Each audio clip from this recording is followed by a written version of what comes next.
ब्यावर से 30 किलोमीटर दूर मंझेवला माता मंदिर की तलहटी में एक छोटा सा गांव है कुणेजा, जहां 1 फरवरी 1945 को मां चंपा देवी और पिताश्री उदय सिंह जी के घर में जन्म हुआ हमारे प्रेरणा स्रोत श्री मोट सिंह चौहान का। यह 4 भाई थे। सबसे बड़े मोट सिंह जी, फिर उनके बाद चिमन सिंह जी, उनके बाद वीरेंद्र सिंह जी और यह सबसे छोटे हेम सिंह जी। और गौरव की बात तो यह थी कि इनमें से 3 भाई भारतीय सेनाओं में थे। मोट सिंह जी एयरफोर्स में, वीरेंद्र सिंह जी आर्मी में थे और सबसे छोटे हेम सिंह जी नेवी में थे। और यह सभी अपना खुशहाल जीवन जी रहे हैं। मोट सिंह जी बचपन से बहुत होशियार थे। पिता बकरी पालन और कृषि कार्य करते थे। घर की आर्थिक स्थिति कमजोर होने के कारण उनका बचपन बहुत ही अभावों में बीता। पढ़ने में वह बहुत ही मेधावी थे। उन्होंने अपनी 11वीं तक की पढ़ाई छात्रवृत्ति से और पिता के सहयोग से पूर्ण की। उनके पिताजी के पास छात्रावास की फीस न होने की स्थिति में वह ऊंट पर लकड़ियां लादकर फीस माफ करवाया करते थे। वह उच्च शिक्षा भी ग्रहण करना चाहते थे, लेकिन आर्थिक स्थिति ठीक न होने के कारण वे 11वीं कक्षा के बाद आगे न पढ़ सके और नौकरी की तलाश में जुट गए। इसी दौरान 1965 में इनका विवाह श्रीमती नोजी देवी के साथ हुआ।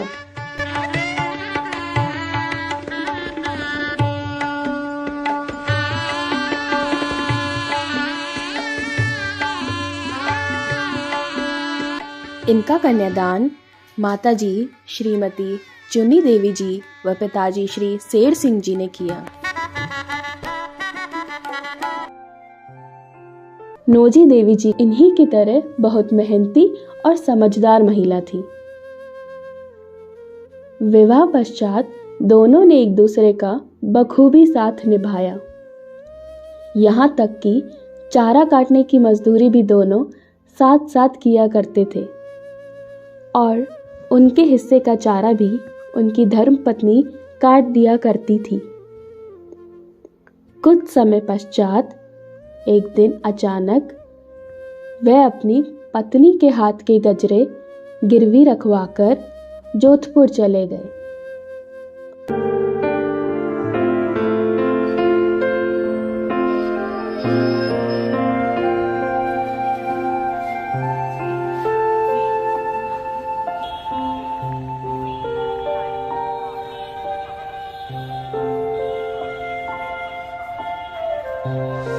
और सौभाग्य से 1 जनवरी 1968 को वे भारतीय वायुसेना में भर्ती हो गए।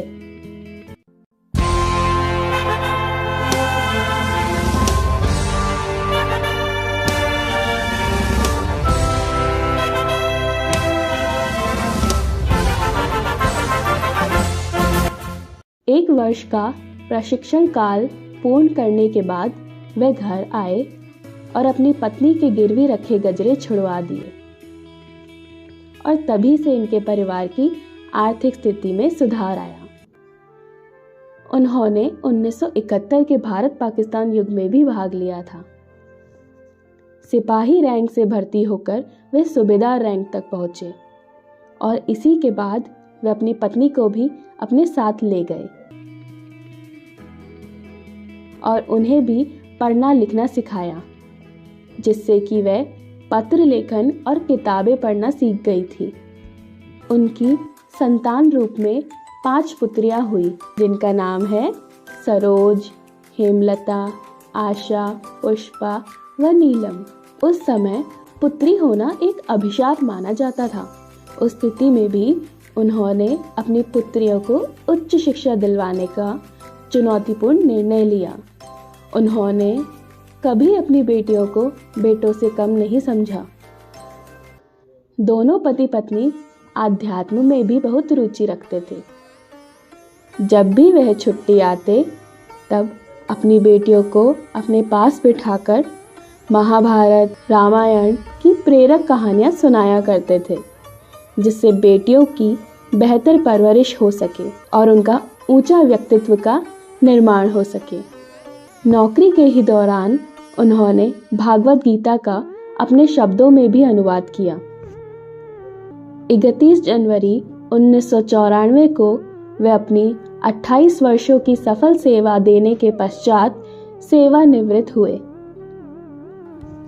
अपनी 5 बेटियों की शादी उन्होंने बड़े धूमधाम से कुलीन परिवारों में की।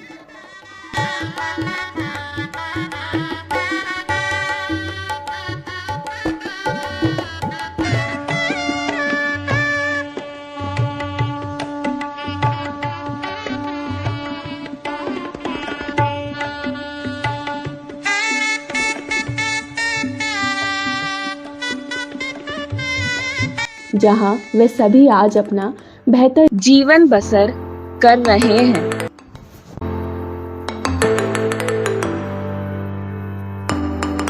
उन्हें अपने दोहिते और दोहितियों का भी बड़ा सुख मिला।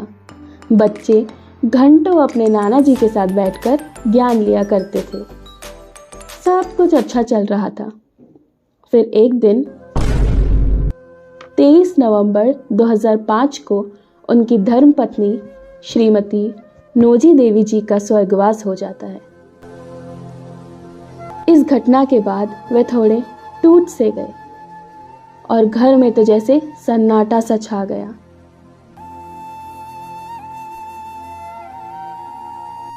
फिर भी उन्होंने अपने आप को संभाला और उन्होंने अकेले ही अपनी बेटियों के लिए पिता व माता दोनों का किरदार निभाया। बेटियों के बहुत आग्रह करने और अपने विवेक से उन्होंने अपनी बेटियों के यहाँ निवास करने का निर्णय लिया, जिसके पश्चात बेटियों, जमाइयों, दोहिते, दोहितियों सभी को उनकी सेवा करने का अवसर प्राप्त हुआ।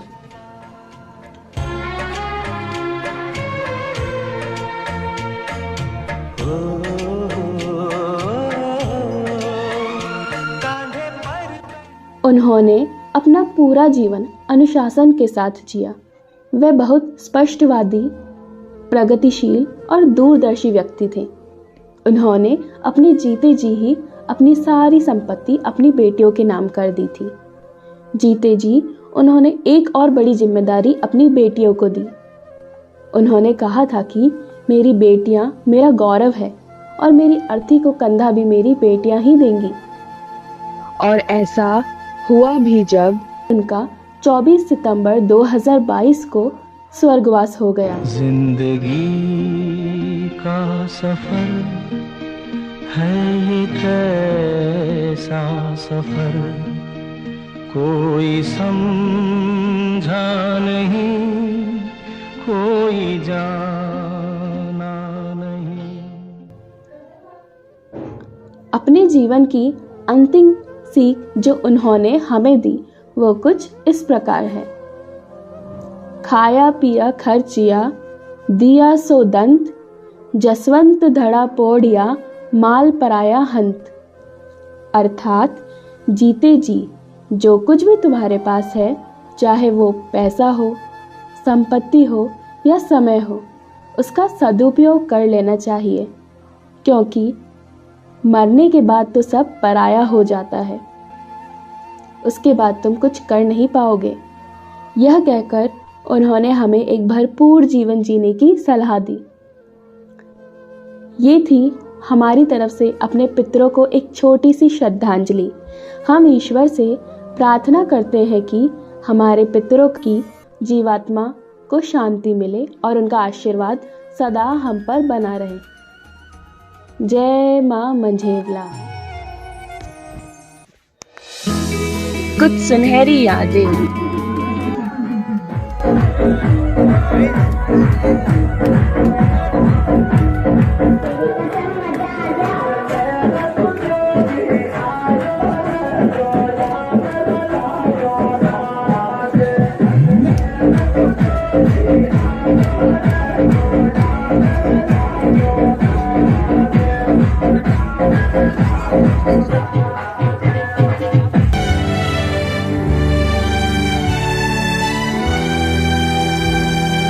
सपनों का वो आंगन कहाँ, दर्पण बता बचपन कहाँ।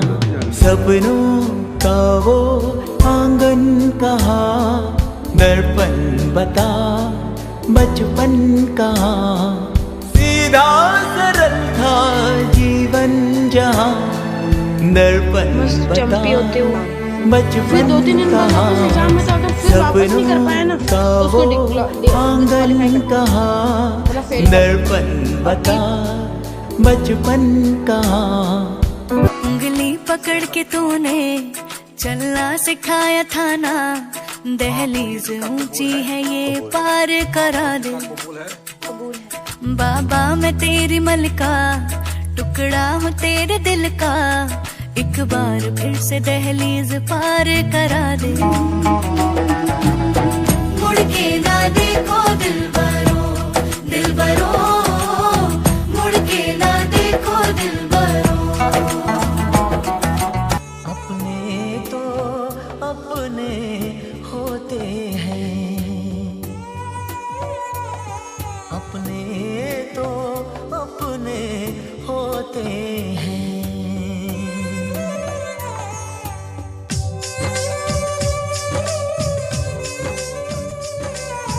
मुझसे तेरा मोह न छूटे, दिल ने बनाए ये बहाने।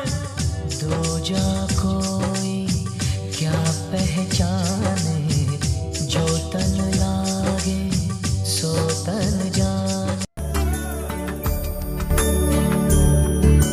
नगमे हैं, शिकवे हैं, इससे हैं, बातें हैं,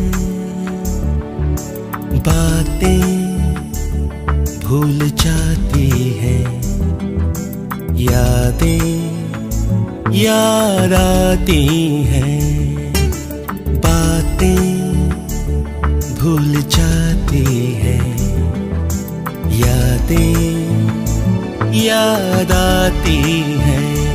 ये यादें किसी दिल जानम के चले जाने के बाद आती हैं। यादें यादें यादें।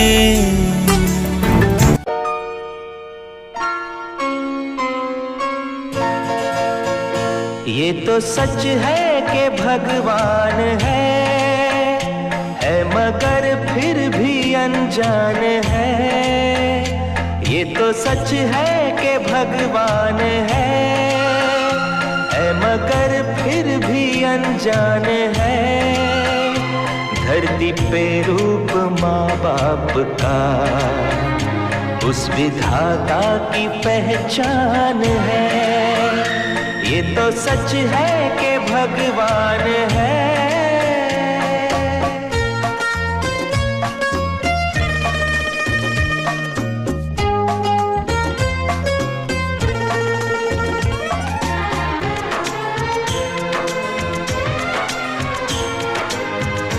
जन्मदाता है जो नाम जिनसे मिला, थाम कर जिनकी उंगली है बचपन चला।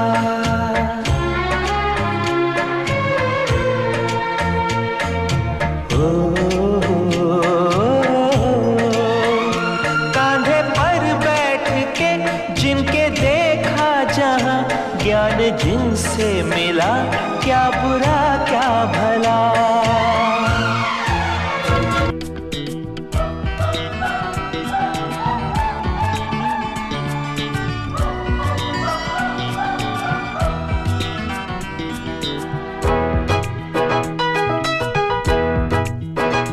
फूलों में खुशबू है, इस दिल में एक तू है। जन्मों के साथी हम साथ साथ हैं। जन्मों के साथी हम साथ